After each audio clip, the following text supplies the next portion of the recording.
There have been some great makeup launches this year, I think. I think this year, 2024, well, kind of renewed my faith in some in the makeup industry when it came to new releases and things like that. But there have been, as usual, and I don't mean to blame a certain platform, but there have been some extremely overhyped makeup products and beauty products this year also, mainly on TikTok, because, you know, it's just bullshit over there. So I'm going to try some of the overhyped products that I have seen this year, talk about them. Are they really as great to me, just my opinion, get more than one opinions, as people are making out, or are they just regular, you know, things? Okay, so I just like really bad. My eyelids are so dry. Why are they dry there though? My eyelids are extremely dry, especially around the brow bone. I was really stupid and I decided to, instead of just taking my time plucking my brows, I decided to just shave them and it just completely dried out the skin. So I do have an eyeshadow palette I'm trying today. I'm not gonna judge it fully on the way it looks,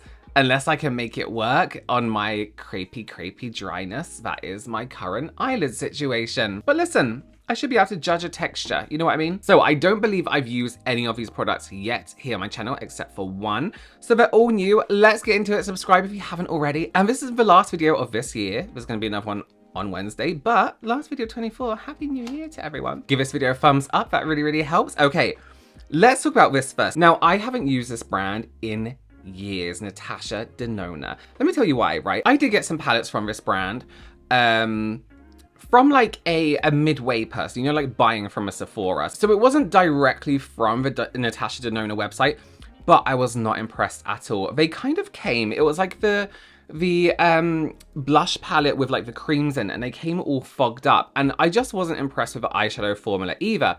However, everyone was making such a huge deal out of this palette, and a lot of people were tagging me in it as well because it's purple, and you know me and purple. I love purple makeup. I love purple eyeshadow. I just think it's beautiful. I think it suits everyone. I think it's great for everyone. There's a purple for everyone. So when this came out, so many people were tagging me, and I was like, you know what?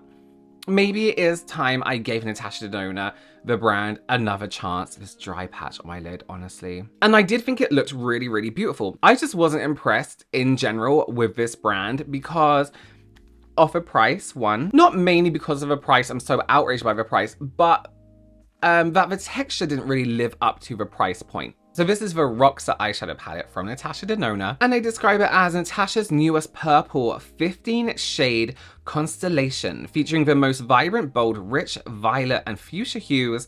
Her dedication to quality has transformed commonly tricky to use dry purple pigments into new, luxurious, never seen before standard with her new silky matte formula. That's good to know. And those formulas are making their debut in this palette. I met Natasha Denona at the opening of Sephora in Westfields. She was lovely. Let's do this. There's some really incredible, beautiful shades. I think I might just dig my finger into Bolt here. Flutter. Oh. And Velour, because that looks... yeah, oh wow, see? Oh, let's do an eye with these three. Why not? Okay, so they do feel very nice. I honestly can't even compare. I know it said it was a new formula. I don't really remember what the other formula was like because it has been years and years and years. Okay, let's go into Velour, which is this beautiful color. Like dusky gray purple. Okay, we're going to start my crusty eye because... let me get into it. Oh, wow. Okay, so that came out a lot pinker than I thought it would. Like looking at the shade in the palette, it kind of gives this gray, dusky purple, whereas this looks pink. I do like the shade that it looks in the palette, but then I do also like this. I'm using my weird brush that has like this angle to it. I don't know what happened. Okay, and actually this is gliding very nicely on top of that crusty skin I have there on my eyelids. So that's good to know for those days where you're feeling just a little bit crusty. The blend is beautiful. Look, that's blending out quite nicely. And it's very easy. You know what? It's not like... I have this issue with some eyeshadows where you lay it down and it's so overly pigmented that the color kind of travels and you don't get much of a nice blend, whereas this is actually giving me blendability. I like this. That really is a beautiful shade. As I said, it is a lot pinker than it appears in the palette. It appears to be more of this gray purple, but This is beautiful. Somebody let me know, do you have this Roxa palette and some Natasha Denona eyeshadow palettes? And are they the same texture? Are they the same formula? Because if that's the case, did I get duds all those years ago? Was there something wrong? Because they did smell kind of funny as well. And it was almost like some of the shadows had like this layer on, and I just saw it as like this moldy layer. Maybe it was just the way the company was storing them. I don't know. Okay, I like it. Okay, yeah. Okay. I'm going to use the shade Orchid, which looks a little bit deeper, and just press that into here. Let's do a halo. That's beautiful too. Very beautiful. I'm very impressed. I think it was the texture. I just wasn't impressed by the texture and the formula when I used it last time. I know I keep talking about this is very orchidy now. I know I keep talking about the way it arrived, but the way it came, it almost like had, you know, it has like those plastic folds, flaps. And the mirror, they were all kind of like, you know, when it was like it had been left outside in the cold basically, and it was all fogged up with like condensation. So I do wonder, again, if they had just been stored really badly. Maybe I do need to do a little revisit. Just going to take that Orchid shade. Orchid, yeah, shade in the outside corner as well. This is, maybe because it's purple as well. I'm like, everything looks great when it's purple. But this is, so far, proving me wrong prior. But yes, I was seeing this everywhere. This was the Natasha Denona palette to get this year, 2024. For anyone who's watching this in 2025. There is just something about, I think it's the packaging, the purple itself, the purple shades. I just love purple, but just make it like something you want to get, you know what I mean? Okay, let's go into, I'm actually gonna go back into velour and just round up this corner a little bit here, this outside corner, and here too. And I do want to take velour on a clean brush. No, actually, let's take Sweet Pea and just gently fade out the Orchid shade here. Okay, so this Sweet Pea shade is kind of what I expected velour to look like, but, you know, velour be a bit grayer. But, again, don't hate the shades. I think they're really beautiful. That's dodgy there. Why did I do that? Let's buff that and blend that in. And then, do I use... Okay, so you have... Is it Bolt? Bolt. This beautiful... How would you describe this? Like, greeny purple? No, it's like a lilac-y purple. Very, like, iridescent silver. And then you have Flutter, which is more like this pinky. And what's this, Dixie? That's stunning too. So now what do we do? Because now what? Oh, and then what's this? Star... Oh, Jesus. Stargirl, which also looks beautiful. Let's take... I actually want to use Dixie. Just in the center here. Because that looks stunning. Oh, yes. Let me wipe my hands. I'm holding a million brushes, trying to do one thing. Oh, is that showing up on camera? I hope it's showing up on camera. It's kind of like this. It has a really beautiful shift to it, because I'm seeing it on my monitor and it just kind of looks white, and it's not white. I don't want to overdo it, but I'm going to take a tiny bit off Eclipse, which is this browner. Actually, let me blend that in. What shade is that? Which is like a brownie, warmer brown, purpley brown. And I just want to concentrate that on the outside and inside corners to add a tiny bit of definition. These are building up really nicely on each other as well, which I don't remember being something that I said last time. I think I remember it being like quite difficult to build up some of the matte shades on top of each other and have that nice blend. And this is why this whole time I've never understood why people would hype up this brand in terms of the eyeshadows. Maybe I really did just get a bad batch, because these are stunning. Or maybe it is a new formula, because these are beautiful. I am having some issue here. The eyeshadow is starting to cling a little bit, but it is too. You can see that drier skin. So that's not really an eyeshadow formula problem. That's me shaving my eyebrows with a razor problem.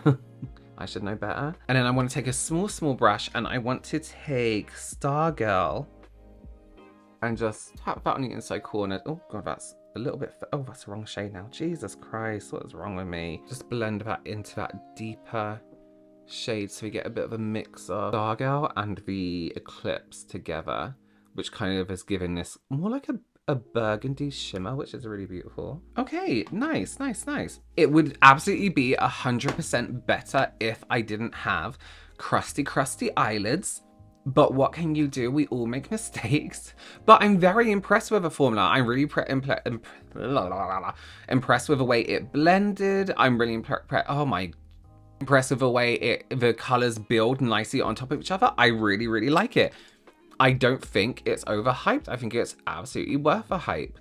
Okay, let's gonna do a tiny bit of concealer and then we can get onto our foundation. Okay, so next up, listen, I just want to preface this with saying that just because I think something has been overhyped doesn't mean I think it's bad.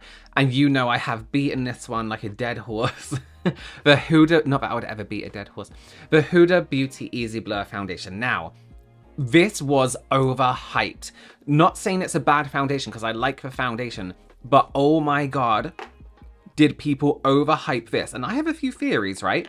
I think it might be because Huda, as a brand and as an individual, is really good at sharing creators' content, right? And commenting on it and duetting it, which is a really nice thing to do. I really like that as a brand and as a brand owner. I think that's really nice, but what that encourages people to do is to speak positively about a product in the hopes that they might get duetted, they might get shared, and in turn might get followers or put on a PR list, which, you know, if you're just starting out in social media might be a great thing for you, but, you know, sometimes it can lead to dishonesty. This foundation is a beautiful foundation, and I have been using it every time I film. It's been sat here for the past 2 or 3 weeks. I want to say 2 and a bit weeks. Of course, it's been Christmas over that time, so I haven't been filming, but I have used it every single time because it is beautiful. I like the way it sits on my skin after it's been on for a few minutes. What was overhyped about this foundation is the blurring aspect. It does not blur on me, I should add. And actually, after doing my own review, I did look at some other people's. I like to review products myself, see how it sits on me, see what I kind of come up with when it comes to reviewing it. And then I go and watch other people's. And I feel like a lot of people agree that it is a really, really nice foundation. However, blurring, it is not. And I did do a video on this recently, so if you want to see a wear test, like visually how it is close up on my skin, on my pores and things like that, then you absolutely can. And listen, like everyone says, having texture on your skin is absolutely normal, but it's also okay to want to blur that texture. So as long as we understand it's normal to have texture skin, to have pores, otherwise you would look weirder without pores than you would with. But you know, it was overhyped in that sense that everybody was making claims about how well it blurred. Okay, for underneath the eye, I'm going to take Orchid again and just get that relatively close to the lash line. I think this might be my favorite color from this palette. It's a little bit pinky, it's a little bit purple. Then I'm going to take Eclipse and get super close to the lower lash line, aiming for the roots of the lashes so I can really get as close as possible. I recently shared that ColourPop had their gel liners on sale. They were like 80% off or something like that. If they ever go on sale again, and I will always let you know when ColourPop have a sale, get some these gel pencil liners. These are the best. I use them in every video for every look I do. The best eyeliner pencils for the waterline, if that's what you want to do. I know there's this whole thing where people are like, it's not good for your waterline. It's fine. Fine. I love having like a slightly red waterline looking like I've just, you know, had some kind of eye infection. I'm not joking, I genuinely do love it. Okay, so, back to this foundation.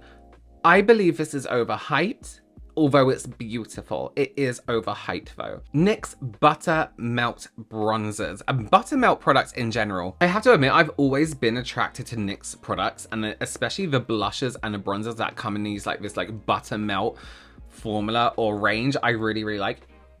Smells like a bit caramelly, a bit vanilla-y, you know what I mean? So NYX say that these blends like a powder and glides like a butter infused with shea butter, mango butter, and almond butter, transfer resistant, fade resistant, and crease resistant formula that lasts up to 12 hours. 12 hours is quite the promise. I always say 12 hours is a long promise to make. Okay, actually not really.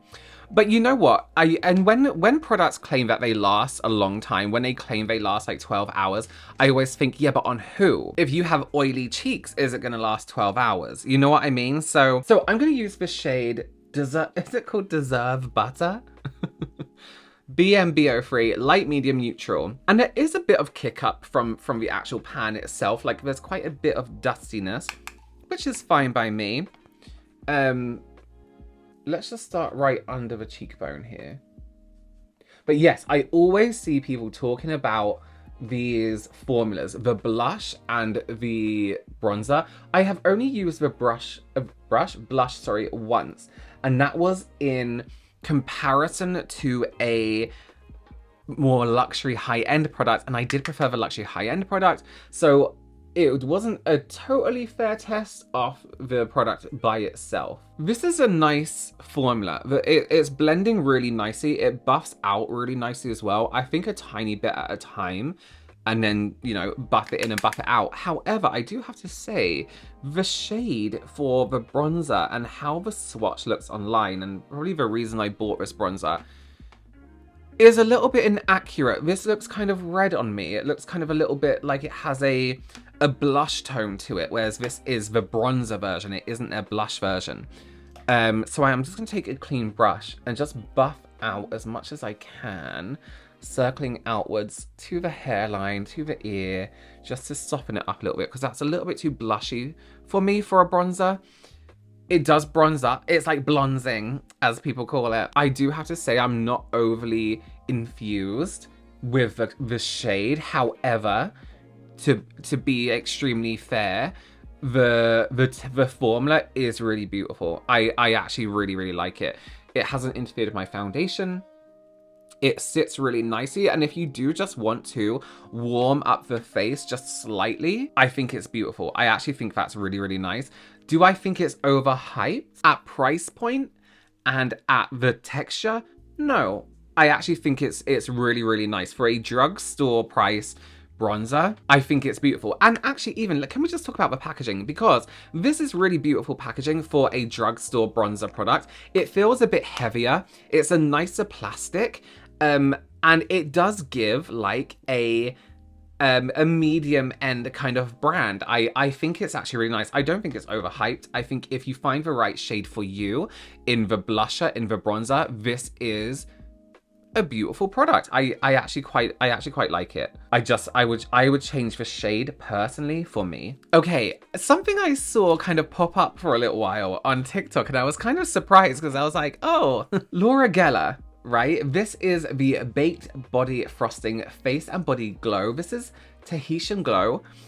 And Laura Geller is known for their highlight products. Their spackle products were some of the most popular. So they say on their website, why you'll love it. You're never orange. It has a creamy texture, a weightless feel, get that perfect glow for face and body, and it's handmade in Italy. Okay, so I'm swatching it and it doesn't really, I mean, it's not, but yeah, it's kind of like this, like a matte glow, if that's possible. Like it's not, well, that is possible, but it's not overly like shimmery. So I'm gonna take a tiny brush and I'm actually gonna focus it kind of up and around this area here.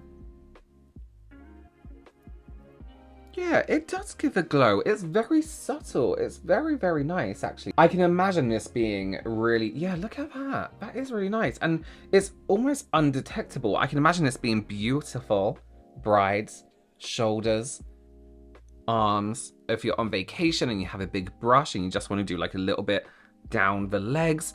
Again, shoulders, the neck area, the chest. That is really nice. You can't see it on the, like you can't see the powder product on the skin. It almost just blends in perfectly with the skin. Laura Geller. Let me tell you a makeup secret, right? QVC. If you don't shop on QVC, there are brands on there, you know, like Benefit, Too Faced, Tarte, that people love, but there are other brands as well. Oh, I personally don't love them. But there are other brands as well that just fly slightly under the radar, and they always have incredible prices. That sounds like an ad. Always have incredible prices, but they do. I love QVC. Okay, that's where it was from, by the way. Okay. What's next? Okay, yes. So next up, moving on to lips, we have some lip liners. These are the Maybelline Lifted Liner. Lip liner. I like my lip liners to be more of like a lip contour. So I'm going to use the shade On It, which is this kind of neutral brownie pink. So these were quite hyped up because they're a lip liner with hyaluronic acid, which how necessary that is, I'm not sure. But they do come in some really beautiful, more nude shades, more pinky shades. So it says, meet Lifter Liner, Maybelline New York's next level lip liner. Creamy and comfortable, moisture locking formula. This lip pencil delivers a smooth glide application, no tug. That's easy on creamy color. That's long lasting, available in 10 shades. Okay, so let me do my normal line. I do under the lip here. Yeah, that glides smoothly, like I hardly even felt that on my lip. Okay, that is a really beautiful pencil that glides on so smoothly, so gently. I look like an idiot, but I'll put something on my lips in a minute. Yeah, I'm very, very impressed. Oh, and I have quite a few shades of these. Do I think this is overhyped? I do not. I actually think that's really beautiful. Again, another win for drugstore. I think that's really, really nice. Okay, second to lastly, we have the NYX Slick Click Fat Oil. And I have two shades here. I have number 6, Hits Different, and number 2, Clout. Clout looks quite nice. It looks like a pinky shade. And then Hits Different, is that what it's called? It's like this brownie goldy nude. So these are described as a pigmented lip oil balm in click up packaging that dispenses just the right amount of formula. All you got to do is click it to slick it. Oh. Get a fat boost of fat care. Sorry, that made my eyes hurt. With this vegan formula powered with avocado, cloudberry, and raspberry oils, it provides 12-hour hydration for all-day ultra-comfortable wear, available in 12 shades. I want to try the pink one, the number 2, Clout, and then let's see what the other one looks like too. I wonder how pink it is. Oh, quite pink. Oh, that's quite nice, actually. Oh, that's really nice, actually. Okay. So I saw, I think, just absolutely everyone using these. There are a lot of influencers doing, it's beautiful, ads for these, but I have also seen those influencers use them all the time. So it is clearly like a truly loved product. That does feel really, really nice. It doesn't go with a lip liner. So let's take off this lip and redo it. But stunning. Feels really, really, really nice on the lip. Yeah, I really like that. I don't think I've used these before. I was sent them a few times, actually. I only really get PR from NYX during Pride Month. So I guess that's when I'm useful to them. And they did send me one, like a clear one, but I just never used it. Okay, let's try number 6. Oh, that's really nice. Oh, okay. Love that. I love that. Oh my god. I love that shade. Okay, listen. Beautiful. They feel really, really nice on the lip. They feel hydrating. They don't feel like claggy. Let me get some lashes and I'll be right back. Okay, so that is the finished face. Using products that I thought were a little bit overhyped this year. We've learned some weren't, we learned some were. Yeah, let me know your opinions down below. Have an amazing New Year's Eve. And I will see you on Wednesday, New Year's Day. Please subscribe if you haven't already. Give this video a thumbs up. Follow me anywhere I am. And I will see you in the next one. Bye.